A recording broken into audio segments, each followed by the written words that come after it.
Ворум, политички магазин на радио Слободна Македонија. Значи, действието кое што можеше да го превземе ДИК беше прилично едноставно, со UV лампа. Јас, како добро ме држи сеќавањето, кога ќе се вршеа набавките на овие спреови, се носеа од Гданска, од така мислам некако фирмата се викаше, која што врши добавување на целокупниот тој материјал во смисла на гласачки кутии, UV лампи и UV спреј. Содржината на UV спрејот гарантирано останува на прстите минимум неколку дена. Значи, ако земеме дека гласањето беше во недела, сигурно траги од спрејот ќе се наоѓа на палецот на односната госпожа. Така, Фатима беше повикана чинам неколку дена после гласањето. Да, можеби тоа би било полесна и поедноставна варијанта.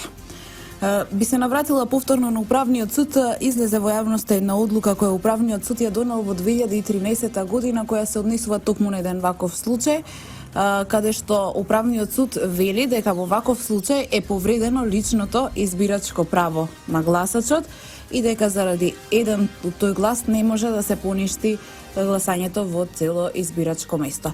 Каква одлука очекувате сега да донесе Управниот суд по онаа тужба на ВМРО-ДПМН во однос на приговорот на БЕСА? Дали ќе се води можеби по оваа пракса од 2013 година? Па јас не би можел да коментирам што судот би донесол како конечно решение, одлука по однос на... За очекувањата, ве прашувам. Од она што јас го видов во тие преноси, сметам дека правниот основ по кој што се бараше да се поништи гласањето на тоа избирачко место беше по член 151 став 1 алинеја 6, каде упатуваат, значи тие што го беа поднесле приговорот дека некое лице или лица гласале за други лица.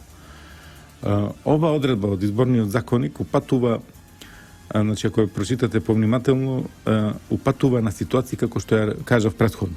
Значи, каде имаме ситуација каде што еден поединец или група на луѓе со намера да го попречат изборниот процес, прават определено действие и не дозволуваат, односно им го одземат правото на глас на едно или повеќе лица.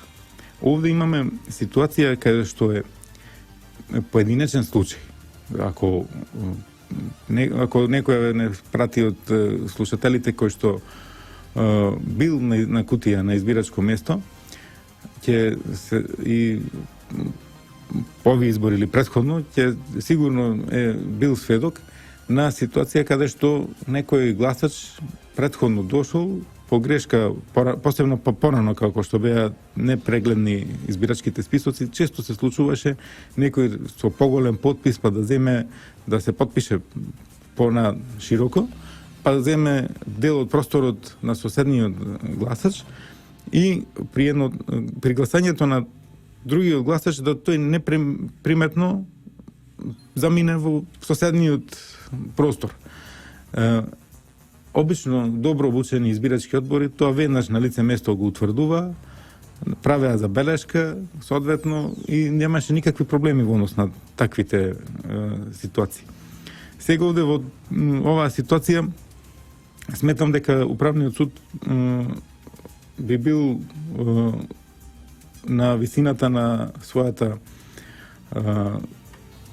должност доколку донесе пресуда со која што се уважува тужбеното барање на ВМРО ДПМН и не се дозволи да се поништат изборите на тоа избирачко место од причина што ово поединечно право на именуваната господја не е право кое што таа лично го побарала во законски определениот рок согласно член 149 и 149а. И мислам дека судот и тогаш и сега донесол правилна одлука, би донесол правилна одлука доколку би се држал до таа пракса која што си ја создал низ работата. Ворум, политички магазин на радио Слободна Македонија.